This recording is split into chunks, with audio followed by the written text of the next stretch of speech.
Okay, welcome back, and today we're talking about skin folds, measurements, tracking, why is it important, and why should we do it if we are going to do it.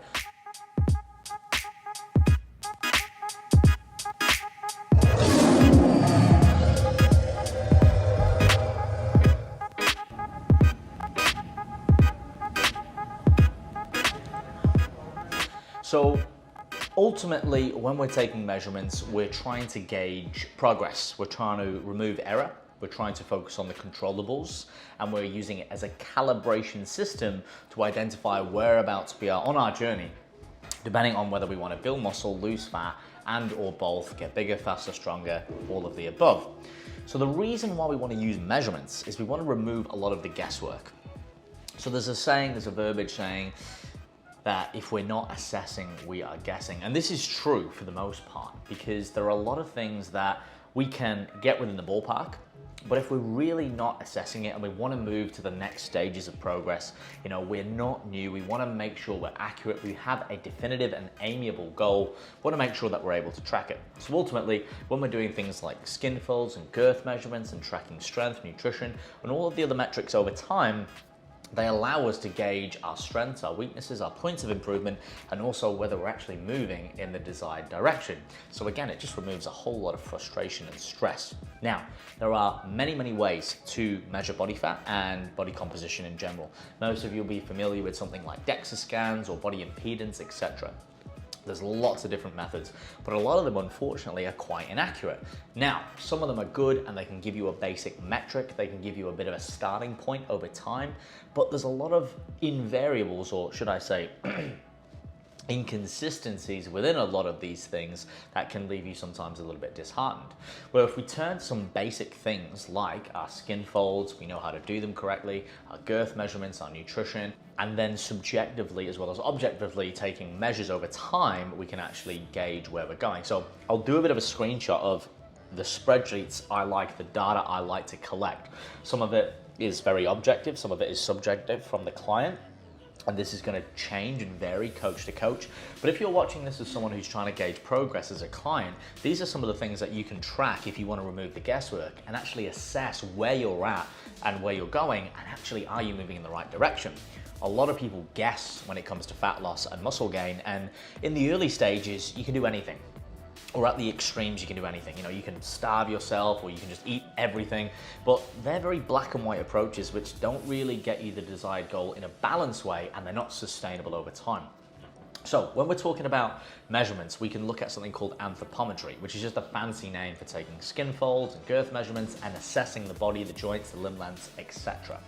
Now, I like to keep it simple because there's a lot of ways you can do and really dress this up by the book, but ultimately what we want to do is we want to measure, when we're doing skin folds, the client's subcutaneous, the essential layer of body fat that surrounds the body over time. Excuse me. Is it getting thinner? Is it decreasing, or is it increasing, etc.? Now, it is an essential layer of body fat. We also have visceral body fat, which is the harder fat that's around our organs. That's generally the fat we don't necessarily want or need, but the subcutaneous fat is essential. So no one ever gets to zero. If we do, we die. It is essential, and so is fat for hormonal production and many, many, many other things that we won't go into in this video. But again, I've got other videos on that. So when we're taking skin folds, some of you may have seen these calipers here, which is, will take a skin fold, but is not accurate, or not as accurate. You can get these off eBay for around $10. Or as we like to say in the industry, it's Harpenden or nothing. So Harpenden is a brand that you can get of skin caliper, which is just a different grade, okay? They're generally made in the UK. You can even see here as well, just the engineering and even the design is a lot more aesthetic and accurate. And these springs as well, you can get them sent away and you can get them calibrated. So over time, those will weakness, and that could change the pressure of which is on the skin fold. And therefore we want a more accurate reading, and we want to make sure it's consistent. So when we're doing this ourselves, it's always our error as coaches, and we can take them from multiple sites around the body. We can add them up. It's generally measured in mils. We can do calculations and get a percentage of body fat, or we can calculate a percentage of body fat.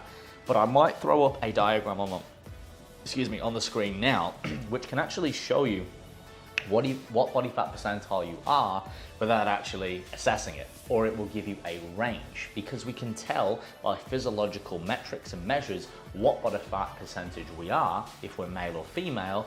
And again, there's genetic variances depending on the look that we have, and that's a very simple assessment. Now, when we're doing these skin folds, we can generally do them multiple times. We generally want to do them from one side of the body. We don't have to do them from both, because generally if we're losing fat or gaining fat in one side, it's the same on the other, although there will be slight variances.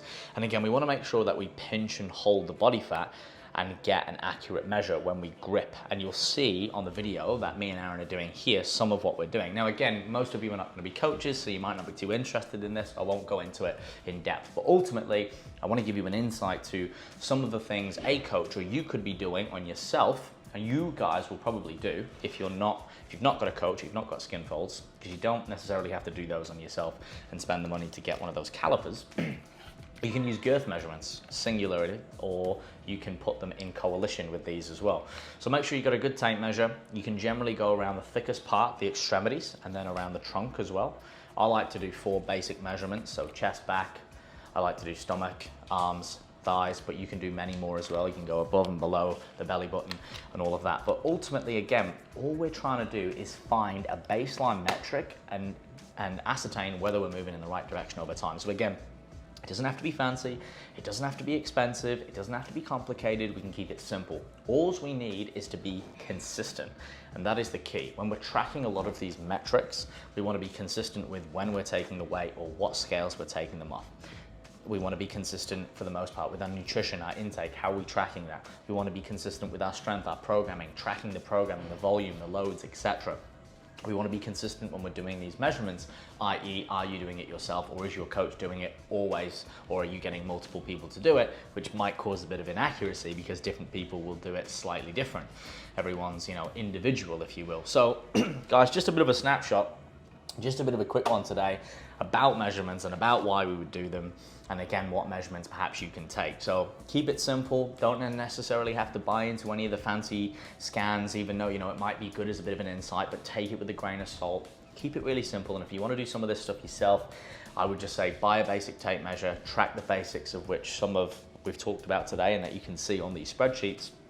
And if you've got someone that can do skin folds, sure, great. Just make sure it's accurate and make sure it's always going to be, the same person and around the same time, and having at least, a week if you are a physique athlete, or even like a month plus if you're someone who's not necessarily in comp mode. That way you can ensure that you're moving in the right direction over time, and you're not actually going to be guessing, and it's going to remove a lot of that frustration, especially if you're not in the beginner phases. So again, it's not essential, but it's nice to have some metrics to track over time, because again, it allows us to make sure we're making progress and remove the guesswork. Now, if you have any questions, queries about this, pop them in the comments below, or feel free to message me or email me if you're unsure about perhaps any of these measurements or you want more information.